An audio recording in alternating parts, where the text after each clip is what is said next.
ಎಲ್ಲರಿಗೂ ವಿಭಾ world YouTube ಚಾನಲ್ಗೆ ಸ್ವಾಗತ. ಯಾರೆಲ್ಲ ನಮ್ಮ ಚಾನಲನ್ನು ಸಬ್ಸ್ಕ್ರೈಬ್ ಮಾಡದೆ ನೋಡ್ತಾ ಇದ್ದೀರಾ, ಪ್ಲೀಸ್ ಸಬ್ಸ್ಕ್ರೈಬ್ ಮಾಡಿ ನೋಡಿ ಫ್ರೆಂಡ್ಸ್. ಭಾಗ್ಯಲಕ್ಷ್ಮಿ ಧಾರಾವಾಹಿಯ ಇಂದಿನ ಸಂಚಿಕೆಯಲ್ಲಿ ಏನಾಗುತ್ತೆ ಅಂತ ನೋಡೋಣ ಬನ್ನಿ. ಸಂಚಿಕೆ ಶುರುವಿನಲ್ಲಿ ಸುಂದ್ರಿ ಹೇಳ್ತಾ ಇರ್ತಾಳೆ, ಭಾಗ್ಯ ಇದೇ ರೀತಿ ದಿನಕ್ಕೆ 40,000 ರೂಪಾಯಿ ದುಡ್ಡು ಬಿಟ್ರೆ ನಮ್ಮ ಭಾಗ್ಯ ಕೋಟ್ಯಾಧೀಶ್ವರಿ ಆಗ್ತಾಳೆ.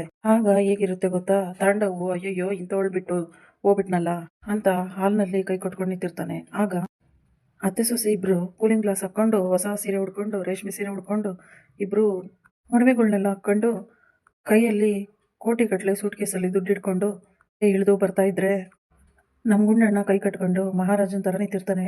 ನಾನು ಮತ್ತೆ ಪೂಜಾ ಇಬ್ರು ಸೂಪರಾಗಿ ರೆಡಿಯಾಗಿರ್ತೀವಿ. ಧರ್ಮಣ್ಣ ಮಹಾರಾಜನ್ ಥರ ಕಾಲ್ ಮೇಲೆ ಕಾಲ್ ಹಾಕೊಂಡು ಕೂತಿರ್ತಾರೆ ಸಿಂಹಾಸನದಲ್ಲಿ. ನಾವು ಅವ್ರ ಮೇಲೆ ಹೂಮಳೆನೆ ಸುರಿಸ್ತೀವಿ. ಕುಸ್ಮಮ್ಮ ಮತ್ತೆ ಭಾಗ್ಯ ಬಂದಿದ ತಕ್ಷಣ ತಾಂಡವ್ ಎದುರಿಗೇನೆ ಅವ್ರ ಮೇಲೆ ಹೂಮಳೆ ಸುರಿಸ್ತೀವಿ, ವೆಲ್ಕಮ್ ಮಾಡ್ಕೊತೀವಿ. ಆಗ ಏ ತಾಂಡವ್, ಈಗ ನಿನ್ನ ಅವಶ್ಯಕತೆ ನಮಗಿಲ್ಲ. ಇಷ್ಟು ದಿನ ಲೋನ್ ಕಟ್ಟೋಕ್ಕಾಗಲ್ಲ ಅಂತ ನಮ್ಮನ್ನೆಲ್ಲ ಆಡ್ಕೊತಿದ್ದೆ ಅಲ್ವಾ, ತಗೋ ನಿನ್ನ ದುಡ್ಡು. ಯಾರಿಗೆ ಬೇಕು? ಈ ಮನೆಗೆ ಪೂರ್ತಿ ಕಟ್ಟಬೇಕಾಗಿರೋ ದುಡ್ಡನ್ನ ಒಂದೇ ದಿನದಲ್ಲೇ ಕಟ್ಟಿ ಇದ್ದೀವಿ. ತಗೋ ಈ ಸೂಟ್ ಕೇಸ್ನ, ದುಡ್ಡಿದೆ. ಮನೆ ಸಾಲನ ಪೂರ್ತಿ ತೀರಿಸ್ತಾಳೆ ಭಾಗ್ಯ. ಹೇಗಿರುತ್ತಲ್ವಾ ಅವಾಗ? ತಾಂಡವ್ ಮುಖವಂತೂ ನೋಡೋಕ್ಕೆ ಆಗಲ್ಲ. ಅವಾಗ ಇದೇ ಒಂದು ಚಾನ್ಸ್ ಅನ್ಕೊಂಡು ನಾನು ಜೋರಾಗಿ ಚಪಾಳೆ ಹೊಡಿತೀನಿ ಅಂತಾಳೆ ಸುಂದ್ರಿ. ಕನ್ಸು ಕಾಣಕ್ಕೂ ಒಂದು ಇತಿಮಿತಿ ಇರಬೇಕು ಅಂತ ಪೂಜಾ ಸುಂದ್ರಿನ ಗಿಲ್ತಾಳೆ. ಏಯ್ ನನ್ಯಾಕೆ ಗಿಲ್ತಿದ್ಯಾ ಅಂದಾಗ, ಹೌದು ಮತ್ತೆ ಕನ್ಸು ಕಾಣಕ್ಕೂ ಒಂದು ಇತಿಮಿತಿ ಬೇಕು. ಅಲ್ಲ, ಇದ್ಕಿದ್ದಂಗೆ ರಾತ್ರೋರಾತ್ರಿ ಯಾರಾದರೂ ಕೋಟ್ಯಾಧೀಶ್ವರ ಆಗಕ್ಕಾಗುತ್ತಾ?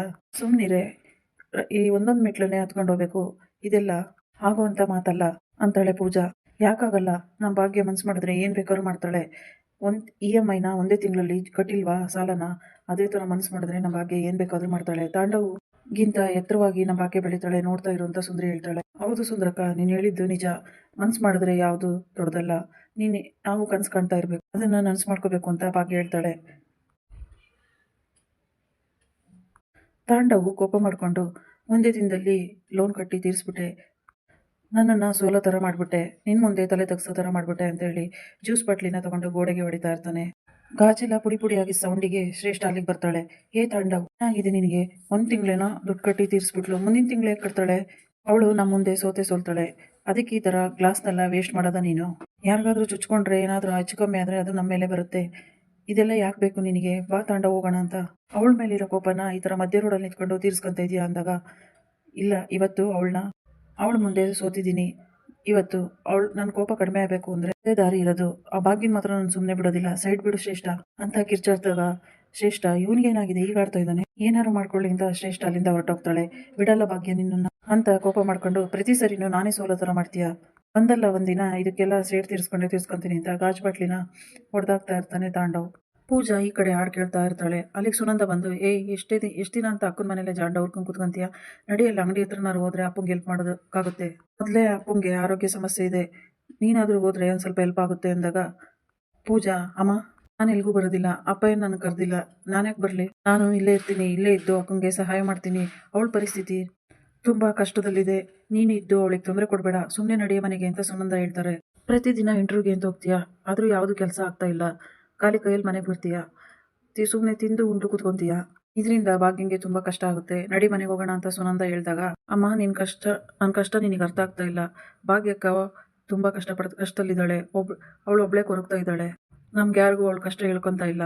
ನಾನು ಕೆಲ್ಸಕ್ಕೆ ಹೋಗಿ ಅವಳಿಗೂ ಸಹಾಯ ಮಾಡಬೇಕು ಅನ್ನೋದೇ ನನ್ನ ಆಸೆ. ಅವಳು ಮಾಡಿರೋದಕ್ಕೆಲ್ಲ ನಾನು ಋಣ ತೀರಿಸಲೇಬೇಕು. ದಯವಿಟ್ಟು ಅಮ್ಮ ಈ ವಿಷಯದಲ್ಲಿ ನನಗೆ ಫೋರ್ಸ್ ಮಾಡಬೇಡ, ಇಲ್ಲೇ ಇರ್ತೀನಿ ಅಂತ ಬೇಜಾರಲ್ಲಿ ಪೂಜಾ ಹೇಳ್ತಾಳೆ.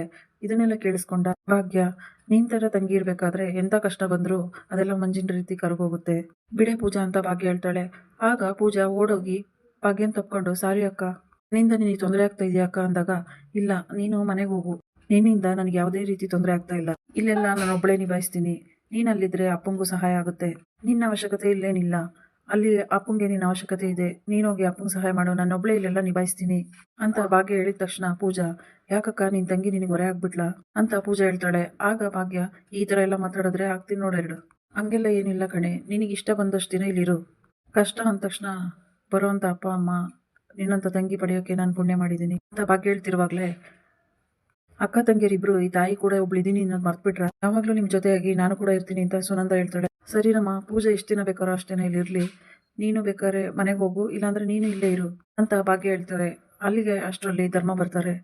ಅಯ್ಯೋ ಮಾವ, ನಿಮಗೆ ಮಾತ್ರೆ ಮತ್ತು ತಿಂಡಿ ಕೊಡಬೇಕಾಗಿತ್ತು ಅಲ್ವಾ, ನನಗೆ ಕೆಲ್ಸಕ್ಕೆ ಟೈಮ್ ಆಯಿತು, ನಾನು ಹೊರಡ್ತೀನಿ. ನಾನು ಹೇಳೋದೇ ಮರ್ತೋದೆ, ಪೂಜೆಗೆ ಹೇಳಿರ್ತೀನಿ, ಅವಳು ನಿಮಗೆ ಹಾಕ್ಕೊಡ್ತಾಳೆ ಸರಿನಾ ಅಂತ ಭಾಗ್ಯ ಹೇಳ್ತಾಳೆ. ಅಯ್ಯೋ ಅದಕ್ಕೇನು ಟೆನ್ಷನ್ ಮಾಡ್ಕೋಬೇಡ ಭಾಗ್ಯ, ನಾನು ನಿನಗೆ ಏನೋ ಕೊಡಬೇಕಾಗಿತ್ತು ಅದಕ್ಕೆ ಬಂದೆ ಅಂತೇಳಿ ಕಾರ್ ಕೀ ಕೊಡ್ತಾರೆ.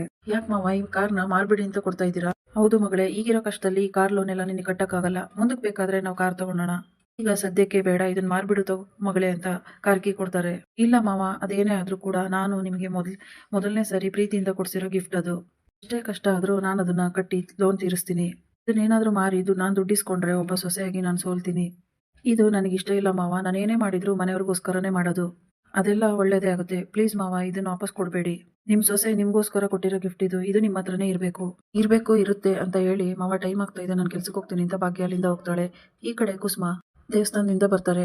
ಆಗ ಅಕ್ಕಪಕ್ಕದ ಮನೆಯವ್ರು ಬಂದು, ಏನು ಕುಸುಮ ಅವರೇ, ಕಮಲ ಅವ್ರ ಮನೆಗೆ ಕುಂಕುಮ ಕೊಟ್ರ ಅಂದಾಗ, ಏನೋ ಕಮಲ ಅವ್ರ ಮನೆಗೆ ಅಷ್ಟು ಕುಂಕುಮ ಕರೆದಿದ್ರ, ಅವ್ನು ಕರ್ದೇ ಇಲ್ವಲ್ಲ, ನಮ್ಮ ಮನೆಗೆ ಬಂದೇ ಇಲ್ವಲ್ಲ, ಮರ್ತೋದ್ರ ಹೇಗೆ ಅಂತ ಕುಸುಮ ಹೇಳಿದಾಗ, ಮರ್ತೋಗಿಲ್ಲ, ಅವರು ಬೇಕು ಅಂತಾನೆ ಕರೆದಿಲ್ಲ ನಿಮ್ಮನ್ನ ಮತ್ತೆ ನಿಮ್ಮ ಸೊಸೆನ, ಅವರು ಕರಿಬಾರ್ದು ಅಂತ ಎಲ್ಲ ಮಾತಾಡ್ಕೊಂತಿರುವಾಗ, ಚೇಚೆ ಬೇಕು ಅಂತ ಅವ್ರು ಯಾಕೆ ಕರಿಯಲ್ಲ, ಕಮಲ ಅವರು ಹಾಗೆಲ್ಲ ಮಾಡಲ್ಲ ಅಂತ ಕುಸುಮ ಹೇಳ್ತಾರೆ. ಅವ್ರು ಯಾಕೆ ಮಾಡಲ್ಲ, ಎಲ್ಲ ನಿಮ್ಮ ಸೊಸೆಯಿಂದ ಆಗಿರೋದು, ನಿಮ್ಮಿಂದ ಆಗಿರೋದು. ಮೊನ್ನೆ ತಾಳಿನ ಭಾಗ್ಯ ಬಿಚ್ಕೊಟ್ಲಲ್ಲ, ಅದೇ ಕಾರಣಕ್ಕೆ ಇಂಥವ್ರನ್ನ ಯಾಕೆ ಈ ಫಂಕ್ಷನ್ ಕರೆಯೋದು ಅಂತ ಅವ್ರು ಕರೆದಿಲ್ಲ. ಒಂದ್ ತಾಳಿಗೆ ಬೆಲೆ ಕೊಡದೆ ಇರೋರ್ನ ಯಾರಾದ್ರೂ ಅರ್ಶಿನ ಕುಂಕುಮ ಕರೀತಾರ, ಅದಕ್ಕೆ ಕರೆದಿಲ್ಲ. ಎಲ್ಲರೂ ಈ ರೀತಿ ಮಾತಾಡ್ಕೊಂತಿರುವಾಗ ಕುಸುಮಗೆ ತುಂಬಾ ಬೇಜಾರಾಗುತ್ತೆ. ಏನ್ರಿ ನೀವೆಲ್ಲ ಮಾತಾಡ್ತಾ ಇರೋದು ಅಂತ ಸುನಂದ ಬಂದ್ರು ನೋಡಿ ಭಾಗ್ಯರಮ್ಮ.